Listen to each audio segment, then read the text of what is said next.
Welcome to the Agilists Aspire and Achieve in Your Agile Career video podcast series. This series is all about helping you grow, thrive, and make an impact in your career and the community with an Agile mindset. Whether you're just starting out or you're an experienced practitioner, we're here to bring you inspiring stories, actionable advice, and meaningful conversations that will help you navigate and excel in your Agile career, meeting some amazing mentors along the way. Get ready to aspire, achieve, and thrive in the next step in your journey. Emily, hello, welcome. Hello. This has got to be a little bit weird being on the other side. It's weird being in my office and not doing like the intro, because I do it the same every time for my intro. And so it's weird to be in here and be like hitting record and then going, hi. Yes. So how about you start by introducing yourself to our listeners and watchers? Sure, yeah. My name is Emily Lint, and I have been the podcast program director for Women in Agile now for about a couple years now. Renae has worked with me for that amount of time, and I currently in a bit of transition in my career. I'm still running my own business, Lint Agility Services, and I'm looking to expand into doing more tool coaching and coaching more smaller engagements with individuals, as well as going back into government. But my career has been primarily focused on government high compliance type organization and large event facilitation using the SAFE framework. That's what I've been doing. And then Agile Careers. So the CEO, co-CEO of Agile Careers, which helps those in the industry who are trying to achieve the next level of success, as well as get into agility and agility careers. You sound well equipped to discuss today's topic, which is becoming an entrepreneur. Thanks. How did you find yourself in that position of becoming an entrepreneur? Yeah. So I started my own business after COVID.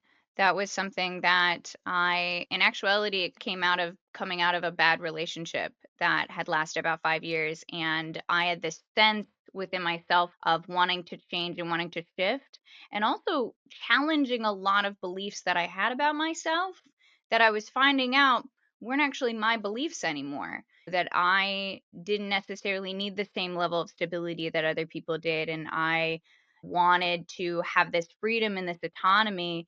And I was finding myself more and more thinking about the freedom and autonomy that you can get from being an entrepreneur. But I didn't have my family is not entrepreneurs. There's nobody in my family that runs their own business. Now, since my older sister also is running her own business, but at that point in time, I didn't have anybody. So I talked to a lot of different people that I had in the industry and networked quite a bit with different people and found a couple consultancies that I trusted to partner with first, and was very open and honest about I have no idea what I'm doing, but hopefully you guys can help me to understand how I need to shape these things to kind of start to get my first clients. And ever since then, sure, there's definitely hard times, as I'm sure you've experienced as you're running your own business yourself, but it's so worth it to at the end of the day feel like at at the end all be all, it's me. I just have to manage me, gotta manage my expectations, and ultimately I'm the maker or breaker of my own career. Yes, entrepreneur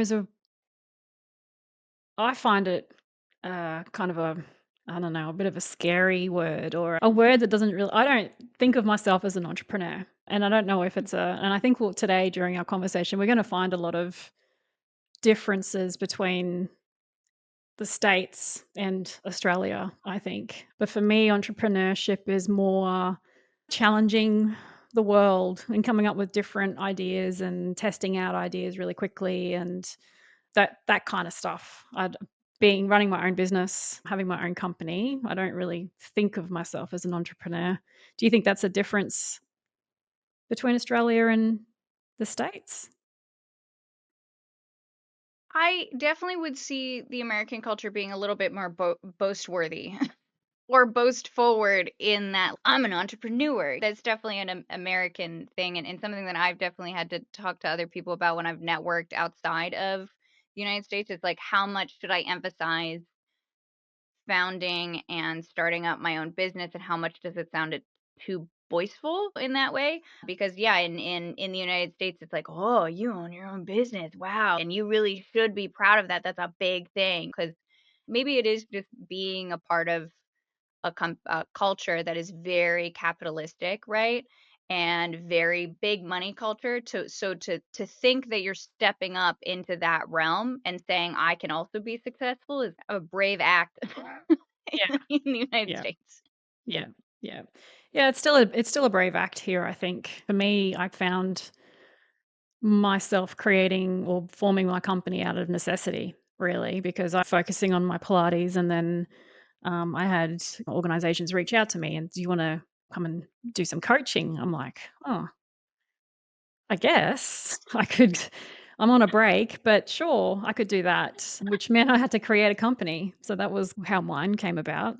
So yeah, it wasn't really something that I thought that I would do ever. I feel like So that's like the opposite of what happened with me, because I wanted to do more Pilates.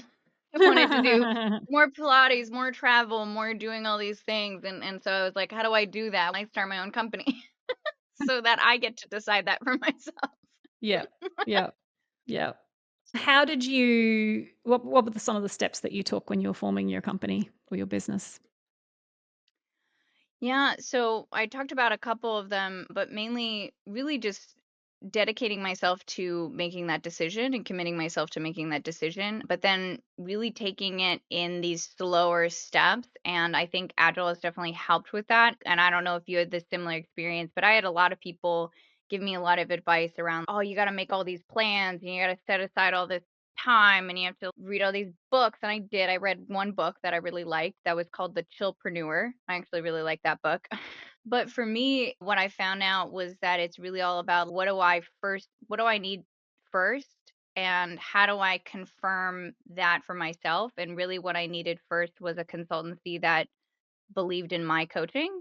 And so that's what I did. Was I initially had a short list of consultancies that I wanted to work with, and I said, "Hey, can you help me? Because I found one and it was Icon and they're great." And I was like, I have no idea what rates I need to have. I have no idea what my coaching resume would look like. This is what I'm thinking about doing. Would that make sense? Would I be able to, like, because I think for me, when I wanted to start my business, I was like, I just need to make sure that, like, when I start it, I have something the next day. That was most important to me. And some people, that's not how they think, but that was important for me. Was I needed to have something day one. I didn't just want to fall into the pit. Yeah, So yeah, then I started it, and ever since then, it's just basically been doing what I have both loved and would get paid for. That's the lovely duality you got to deal with. yeah.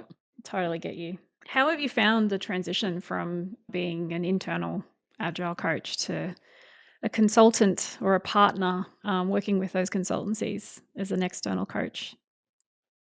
Yeah, very different. I think one of the positives is, like, I've never had so many people switch gears and listen to me so fast. As an external consultant, I used to complain as an internal coach to be like, I don't understand why, like, I say exactly the same thing as a consultant says, and then the consultant, they're like, oh my God, that's amazing. That's so smart. And I'm like, I've been saying that for months. But then to be on the other side of that, I almost reached out to people and I was like, what do you need me to say? How do you need me to support you? Mm, Because my voice has so much more value. And especially as a woman too, and a young woman at the time, I was like 27 when I started my own business. To suddenly just have the room was really powerful. The negative side of things is really like that, like, your task list is never done. That's actually something that I got from the Chillpreneur, was like, you can feel like an utter success or another failure day in and day out because of just how long the task list can be. As a small business owner, you're never going to run out of things to do. You're never going to run out of ideas or things to do or ways that you could be better at doing better. you really have to get very good at prioritizing the things that actually matter and the things that are actually going to take you forward. Mm. And that's really hard. Yes, it is. I have Monday as my day to do all of my, I call it bookwork, all of the Mm, reconciliation and invoicing and the payroll and all of that sort of stuff. I have to do that on a Monday. Otherwise, I don't think I would do it because I get sucked into the void of working for the rest of the week. And yeah, if I don't structure my week, then I would not keep on top of my business admin yeah. because there's definitely a lot more admin and government rules and regulations and things like that all of a sudden you're like, what the? There's and all of the systems that you have to government systems that you have to get used to or figure out how to work. When I don't know about what yours are like, but the Australian, some of the Australian government websites or systems are just terrible. They look like they're from the 1980s, and you're expected Yeah. to use these and interact with these systems, and they're just horrible.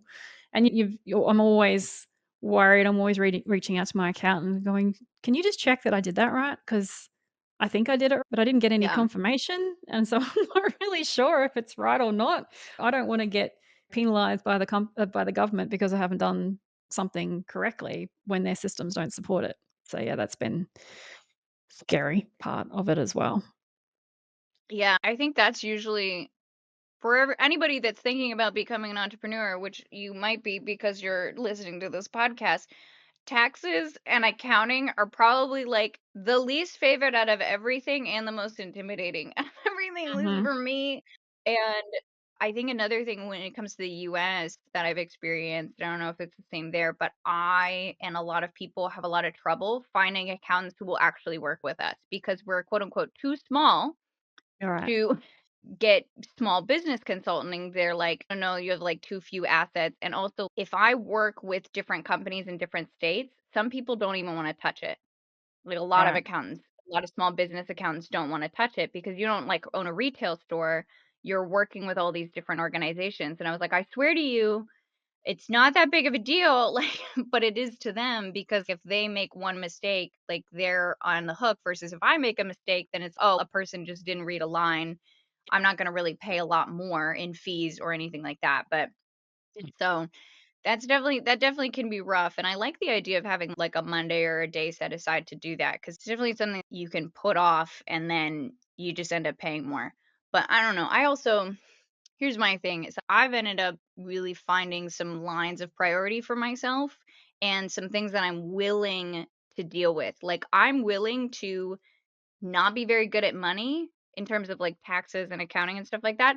So I might have to pay more Mm. because the stress and the amount of time that I would have to spend to understand all of those regulations and understand all of the taxes and things like that worth it to me to not just pay a little bit more if I like miss something or I mess up or what have you, because I'm gonna pay thousands anyway. Yeah, What's exactly. an extra grand or two that means that I get to just breathe a little bit. Yeah. Yes, that's I'm not saying that def I ignore my taxes or regulations. Just if I miss something, I go, oops, and then pay that a would late fee. You know? that would be my advice as well to anyone wanting to start their business in Australia is find an accountant as your first thing Yeah. because they will help you register your business and do all of that stuff that you need to do to get your, I don't know what you guys call it. We have an ABN, Australian Business Register, like ID. Oh yeah. Um, Yep. what is it We have in? we have an it's technically called an employee identification number or employer identification number. Yeah, that's what it is, an EIN. So EIN. it's a EIN. yeah, that's a registration with so you have to register federally and then you have to register with the state. So you have to register both. And then depending on where you set up your business in the state depends on like where and then because if you're running a virtual coaching business, technically you can have Mm, your business in like another mm, state and still be operating it in another state. So that's a whole thing. But read up and talk to an accountant. I actually did do this first where I talked to a small business consultant, like an actual person that helps people stand up their small business, to basically Oh, make okay. sure I checked all the boxes for that state. That's really important. In Australia, it's just federal that you have to worry about as far as there's no separate state stuff with creating your business or Oh, establishing your business. And yes, there's no separate. Our tax is all federal. no, that's So good. it's not there. It doesn't matter where you live. But it does become interesting when, and I don't know if you have insurances that you have to have. I have to have my um, indemnity insurance and cyber insurance and things like that, Oh, which, yeah, we don't have that. We just have to have oh, business insurance, and it's not really that much. I think I pay $500 a year for it or something. oh wow. No, the indemnity insurance covers my business for if I get sued. Mm. So that insurance covers my to a certain point to whatever I'm insured up to. So yes, I might that's get just corrected, but so I have a small business insurance for my LLC. And so LLC helps me to protect, it's the limited liability corporations, right? And so that in America helps to protect me, to say that like my business and my organization, like I am a sole proprietor of my business, but that business is liable, like the assets and the work that I do is liable to that business, but not necessarily to me. yeah. There will be people in the comments that will check me on it, and feel free. It's very Educate me and confusing. everyone on how that actually works. I registered for it 4 years ago. That was my understanding. Mm. It's all very That, like, confusing. I checked with people and they said, "You're good." Great. Cool. Yes, Don't get in trouble. I don't know. it's all very confusing, and that's why get an expert to help guide you through it. Because if you did it yourself, there's always that risk that Yeah. you'll miss something or misrepresented something. So, what kind of qualifications, or you've decided that you wanted to start your own business, you wanted to focus on coaching? Qualifications or did you get, or did you think that you needed before you could start out on your own? And or what do you keep up to date to continue your brand? That's a good question.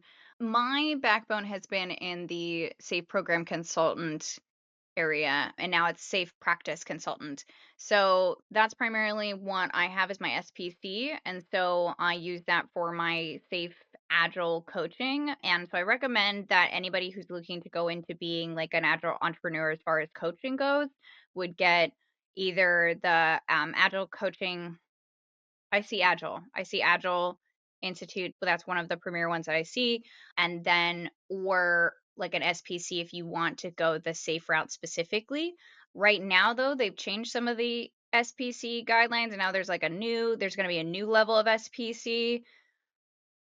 So I feel like SAFE continues to elevate. This might be a hot take, but SAFE continues to elevate the pay line for getting into that level. And I know that's one way of thinking about it. Another way is making it more exclusive so that we can continue to get higher and higher level coaches.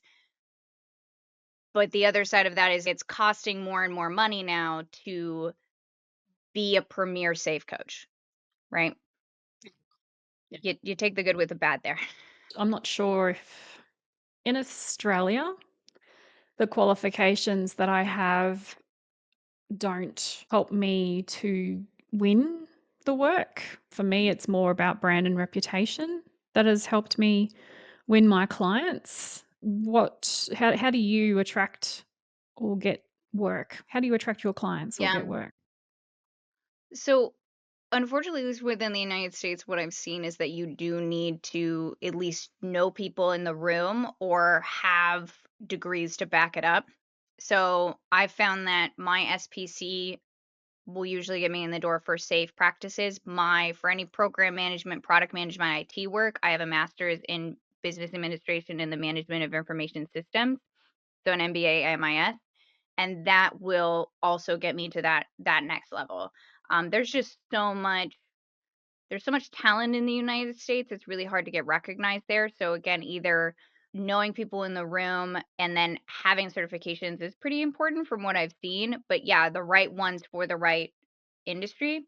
But then too, so the third thing I'll say is like I am how I attract clients to that next level is a lot of times by that branding and being who I am, which is an authentically blue-haired person, but somebody that brings in that authenticity and thinking critically about the processes and the things that are at work and also getting my hands dirty. That's something that like I've really definitely as a coach emphasized when I've gone into work and when I've thought about what can I attract clients to do is I don't want to sit back and just listen. And honestly, it can make me it's why it's usually like you're issuing between the coach and consultant because I like Yeah. getting in there and helping people and really getting the work done and helping them sit through like the hard things and work with people and stuff. And I've started to realize as much as those are different ways of coaching and some people are really going to like that and some people are not and I would rather be with an organization that likes that that's going to appreciate that than go to an organization that just wants me to sit there and ask critical questions. Yeah. Yes, it's nice to feel appreciated and valued and like you're Yeah. helping to make a difference, make lives better for people. Um, Yeah. I think that's a part of and, how that feels for you, but when I was thinking about starting my own business and as I started to obtain clients, I really started to realize, yes, I have a choice in the matter in what clients that I'm thinking about, but I also need to know what is my client strategy here and what seems to be the most beneficial for me and the most beneficial for the client. So starting to realize that I really do getting into the work. And that's not every type of consultant, right? That's not every type of coach. And I need to put my foot forward on that because there's going to be some different opportunities. And you want to make sure, especially when we talk about branding and recognition, is I want to go to organizations that are going to continue to promote my brand and help to promote me as a solid choice for coaching. And so if I go into organizations just to get the gig and knowing that the culture is probably not going to fit and that what they're looking for is not really my specialty, then I'm hurting my business at that point. mm, yep, definitely. So there's a question this is a question I was going to say for the end, but I'm going to ask you now. What else have you learnt about yourself from working for Oh yourself? man, I realized that I'm a late riser and I'm proud of it. I'm going to sit here and I'm going to stand I'm proud of it. I woke up at 9:30 this morning and I didn't start working until 11. And it was great, and I love that. So, being proud of that point and going, "Okay, me needing to get up at 5 a.m. for clients is gonna be really hard for me. Let's make sure that we think about it and we focus on that." And I really started to realize around my own boundaries and my own brand as really being a reflection of what brings me joy every day and how that is a determining factor to my happiness more than just getting the gig.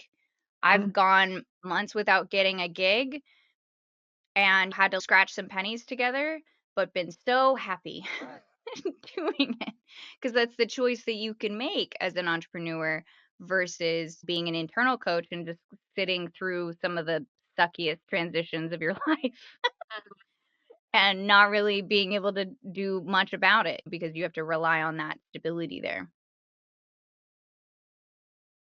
And I I think one of the final things is tenacity. You really learn how tenacious you can be and how much you can persevere in those times when things can get a little rough or you have to shift, you have to make changes. So being tenacious and being curious about the different things in the industry.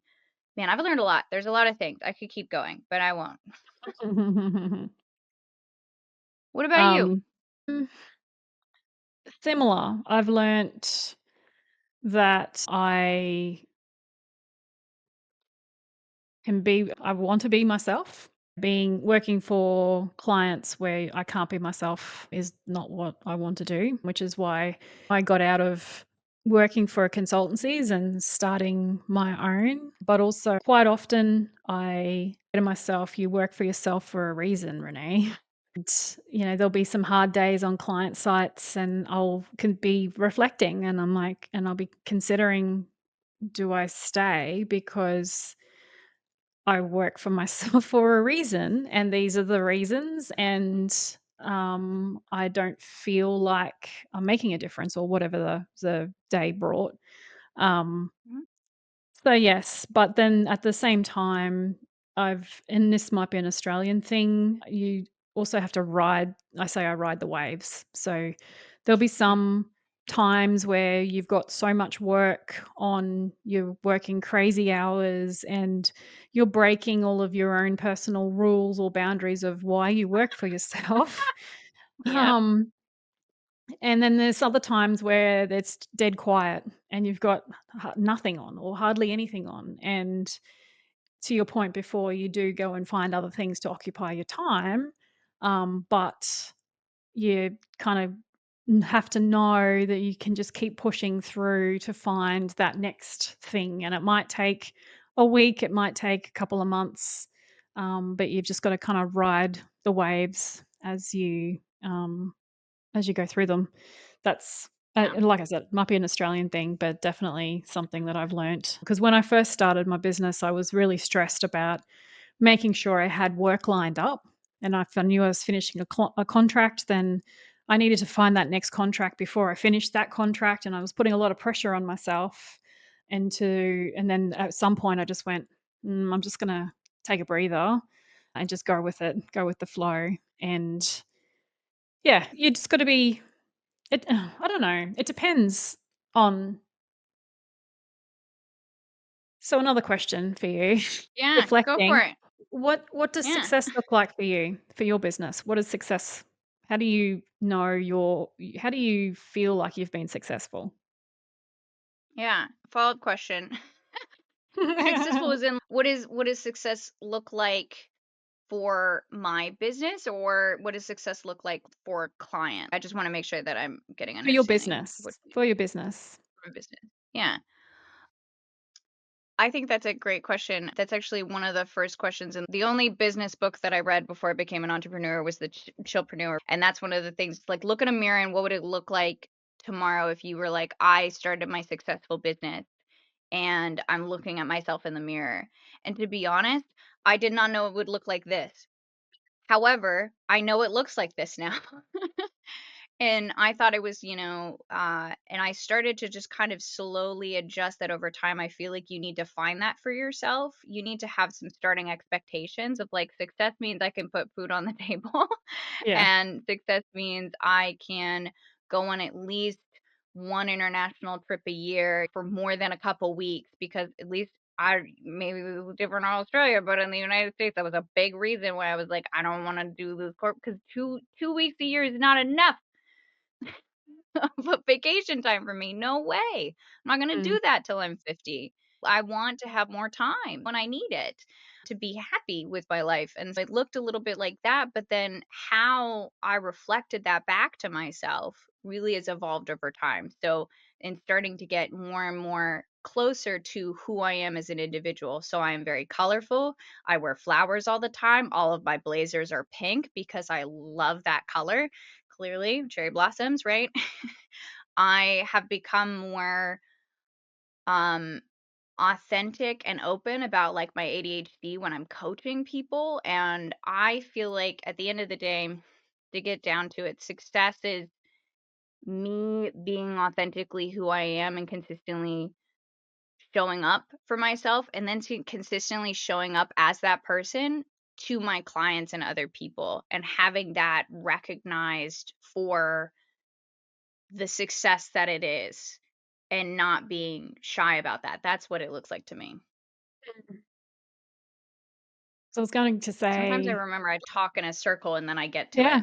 it. I'm sure if everybody who's listened to me will find that.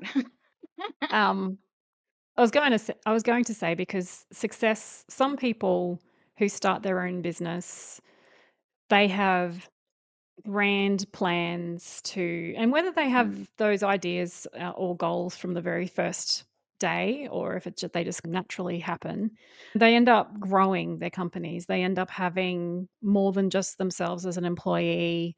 They grow their companies to a point where their goal might be to be bought out by one of the big four companies Oh, or something like that, yeah. and that's success for them. And they work really, really hard. They work many, many, many, many hours, to get that. So they don't really have a work-life balance. It's just all work because success for them is X, Y, and Z.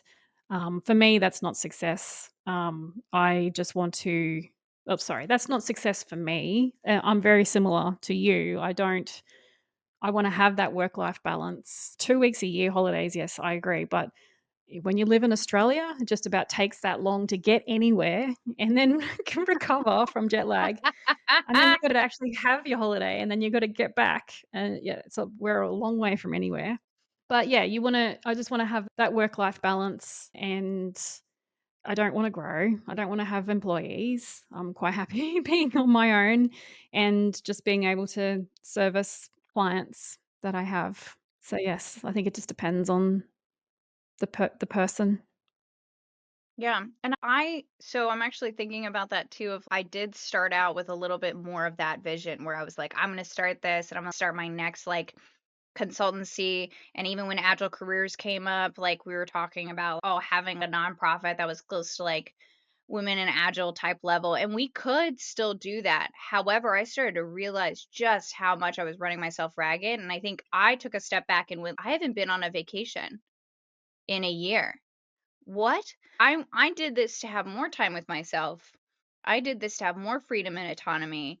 And I was like having near mental breakdowns for how much I was working and being like, I need to at least have one day. I remember when I first started on my business and I was like, I'm going to really try to just make one day where I don't. And I like almost failed every week. And then I remember having a friend be like, you can't give yourself one day. That's there's no way anything's that important. And I started to really realize that, yeah, it isn't. So I had to walk it back. And I think, especially, this is what I've seen, this is what I experienced from for women in Agile, right? Is when I first started out, I had a lot of men in my comments and in my networking chats talking about, oh, you can go further. Oh, you can do more. Oh, yeah, make the next consultancy. Or actually, have you thought about and will make me like, was like questioning why wasn't I going even further than that? And is because I didn't want to. And that's a good answer. Mhm. Yep, That's a good absolutely. answer. I don't want to. Yep. Absolutely. And yes, you're not being a kid throwing their toys out of the cot or whatever, you just know your boundaries. And that boundary might change over time, but for now, this is you don't want to. Yeah, it's a great answer. I like that. Let's get to some of the practical stuff. How did you figure out how much to charge yourself out at? How did you figure that out? Yeah. So that's always hard for me. I don't know how you feel about it, but it was really hard for me. So I I struggle initially still. just started out, yeah, I started out just talking to people and asking them, please, can you tell me how much you make so that I know if I'm charging a good amount? And then I then started with the consultancies too when I worked with as a partner base with those. And so for those that don't know, I don't want to break it down, is that you can be a 1099, which is like a contractor business or contracted business to a consultancy. And that consultancy does a lot of the work for finding clients. Those are, if you get like big clients, a lot of times they go to a consultancy first, and Yeah, then that consultancy has like a roster yeah. of coaches and they go, hey, Emily, you've worked in government. We have a government adjacent client. Do you want to talk to them? And I'm like, yes. And then they usually have set like parameters for Yeah, rates yeah. depending on the consultancy. Is that same for you guys? If you partner, yes. If you Yes. partner, yeah. But well, Otherwise, you actually, set your own. it might depend though, because one of my contracts is the rate is in the contract. So Okay. they may charge me out for more. They do charge me out for more for their admin and profit and whatever. Oh, yeah. But what they're going to pay me is in my contract with them, and that gets Yeah, renewed every sorry. So year. that's a different thing. So basically, I can get contracted out for a certain amount to that consultancy, and then they take off a little bit on the top for what they actually expense to the client.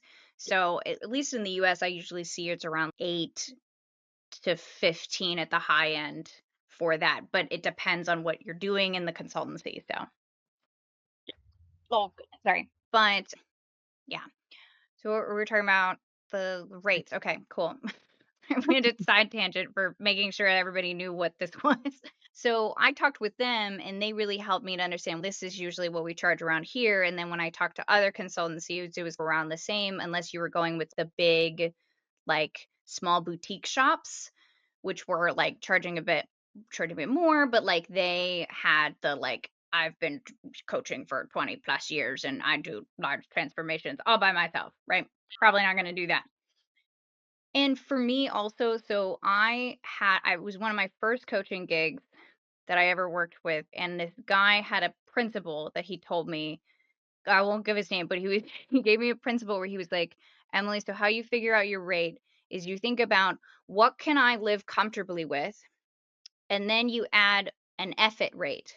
I'm not going to say the full thing. You have an effort rate, which is like if you need to suddenly leave, or if, the client drops your contract, which will happen. Sometimes it just happens. That's what happens when you're a contractor, you're a small business. Some things will just drop, or you'd suddenly drop in funding, something like that. That amount is good enough over time to help you like continue to stay stable till the next gig, which is Mm. usually very much depends on the amount of time. But knowing that for a business, especially if you're working with partners that have another timeline, like it might take a little bit to get your next gig. So, what can you accept as like a stable income and like a good income? And then with a little bit extra for being able to last, and also being maybe a little bit, there's also an element of being more comfortable with as a consultant and as a small business. You've talked about our hours are subsistent on what the client needs. Like Mm. we get either the first calls in the day or we get the last calls in the day after Mm. everybody's gone through a whole day. So your time during your contract can be a little bit more up to the client, right? And so you also get paid more for that. Yep. Yeah, I still struggle when it comes to my rate, and I usually first place I start is look at what industry's paying from an Australia, because I know organizations do that anyway. If you give them a rate, they'll go, "What the hell?" And then they'll just Google it and go, "Yeah, no, you're double industry rate," or whatever it is. So you still have to stay within those thresholds. But yeah, like I said, I still struggle with it. It's a really uncomfortable thing to do, and I don't know if I should probably back myself more, but I just feel uncomfortable putting any This dollar is figure. actually one of the things I talk to a man. I struggle sometimes, so I talk to a man and I'm like, "Hey, what are they paying you?" Yeah. Yep. Or Yep. what do you think is fair? Cuz they'll be a little bit more likely to be like, "Oh yeah, clearly that is $500 an hour of work that you're doing creating that training." And I'm like, "Good God. Okay, I would never ask for that, but thank you." And then when they Yeah. check that box, you're sitting there going, "Oh my God." Yep. Ah. Yeah. Yeah. I think it's harder in the US. It's really, at least from what I've seen, it's really hard to find out what the actual industry standard is because of the hyper capitalistic structure that hides it. Like, you Mm. can look it up, sure. I have no idea what it's going to say. So I want to Google it now, but going rate is, but Later. that's like, yeah, yeah. But that's it's really hard. And I've definitely had this experience where I've worked for a client where there was a small boutique shop. There was like a kind of middle of the road boutique, which I was in. And then there was a consultancy that was more like they had internal coaches that they would then send out to clients. It's another model, right? But they're not, they're hired, they're direct hired. to be consultants. And there was a weird pay difference because Yeah. of those. And it was very odd, and you couldn't talk about it. You couldn't say anything to it, but there was always this understood weirdness to that. And I don't like that about American culture. I feel like we just need to pay people what they're worth, but that is a very hard concept for a lot of people. This was good talk. This is the only time I'll ever say to ask a man. Like, somebody's gonna capture that and they're gonna file it away, and it's gonna come back to haunt me one day. And they're like, oh, Emily said to ask a man. And I'm like, no, why did I put that out there? You can always edit it out. It's fine. No, I'm definitely keeping that. And I might soundbite that for myself and then bring it back. If ever it ever comes up where they're like, oh, Emily just doesn't want male advice for anything. I'm like, correction. I have once. Here is proof. Here's proof. There you go. You're welcome. Final question for you, Emily. What final words of wisdom do you have for any budding entrepreneurs out there? Any budding entrepreneurs is, again, when I started out my business, my goal was to prove to myself that I was stronger than I thought I was, that I was what success looked like, and that the previous limiting beliefs that I had did not define me. And if you're looking for that and you're looking to challenge yourself, you're looking to find your own way in this industry, even if it's hard, even if it seems impossible, that you can do it, and you should try it out if you're thinking about it and you feel like you have the time, the energy, the ability to. You should, because I feel like, at least at this point in time in my career, that everybody should try out having their own business at least once. And even if it falls apart, even if like tomorrow I have to go back to being a 9-to-5, I will not regret the time that I spent having my own business and making my own way for a little bit. 100% agree. Definitely. Thank you, Emily. It's been nice being the host for you and learning more about your company, your business, and what you've achieved. So congratulations on coming this far in your own small business. Yay, you. Thank you, Golf Renae, and clap. same to you. Self-clap. And same to you. Really appreciate it. And thank you for being so willing to talk to me about being an entrepreneur and sitting down with me, getting both sides, from the United States side to the Australian side. And yeah, we're two successful female entrepreneurs. I can be boastful for both of us. Thank you. Thank you for joining us on this episode of Agilists, Aspire and Achieve in Your Career. We hope you found inspiration and practical tips to elevate your Agile journey. Remember, growth doesn't happen alone, so consider exploring the Women in Agile Mentorship Program and/or follow the Agile Careers MPO on LinkedIn to see more content geared towards advancing your careers. A huge thank you to our amazing sponsors, Scrum.org, for their continued support in empowering Agile professionals and creating opportunities for career advancement. Don't forget to subscribe, like, and share your thoughts in the comments. Let us know what topics you'd love to see next. Keep aspiring, keep achieving, and continue thriving in your career.